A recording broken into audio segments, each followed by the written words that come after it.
এবারে গঙ্গাসাগর মেলা সব রেকর্ডকে ছাপিয়ে যাবে, কারণ এবার কুম্ভ নেই, ফলে সমস্ত ভিড় এসে পড়বে এই গঙ্গাসাগরে।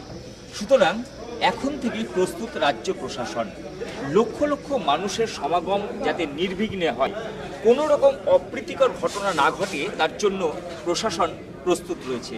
আমরা এই মুহূর্তে সেই ছবি তুলে ধরব, যে ছবি নিরাপত্তার দিক দিয়ে গঙ্গাসাগরকে কিভাবে আঁটোসাঁটো করেছে রাজ্য প্রশাসন। আমরা রয়েছি এই মুহূর্তে মেগা কন্ট্রোল রুমে।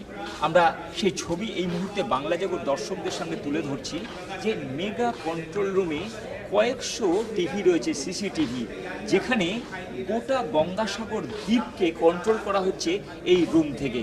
এবং শুধু গঙ্গাসাগর বললে ভুল হবে, একেবারে কচু এরিয়া থেকে শুরু করে যেখানে ভেসেলে উঠছেন পুণ্যার্থীরা, সেই ভেসেল ঘাট থেকে শুরু করে গঙ্গাসাগর দ্বীপের প্রত্যেকটি অঞ্চল এই সিসিটিভি ক্যামেরার মধ্যে বন্দি রাখা হয়েছে।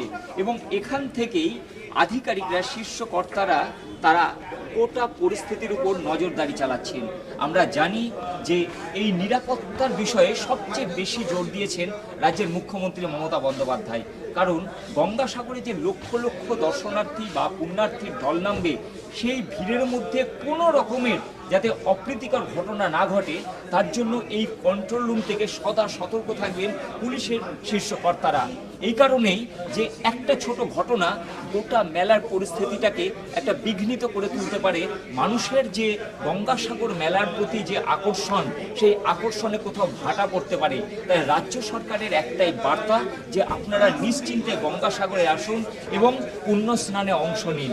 আমরা এই গঙ্গাসাগর মেলায় প্রতি বছর দেখি যে লক্ষ লক্ষ মানুষের সমাগম ঘটে, সেই লক্ষ লক্ষ সমাগম আরও কয়েক গুণ বাড়বে এবারের এই গঙ্গাসাগরের মেলায়, কারণ অন্যান্য রাজ্যে এবার কুম্ভ নেই।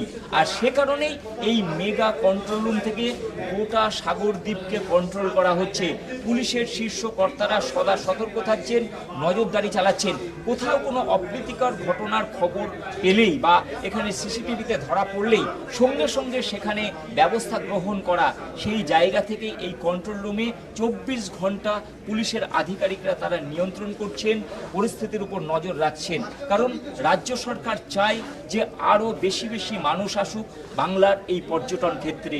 কারণ শুধু পশ্চিমবঙ্গ নয়, দেশের বিভিন্ন প্রান্ত থেকে, রাজস্থান থেকে উত্তরপ্রদেশ, গুজরাট থেকে বিহার এবং ভারতবর্ষের অন্যান্য সমস্ত প্রদেশের মানুষ তারা মকর সংক্রান্তিতে পুণ্য স্নান করতে আসবেন। সুতরাং প্রত্যেকের নিরাপত্তা সবার আগে।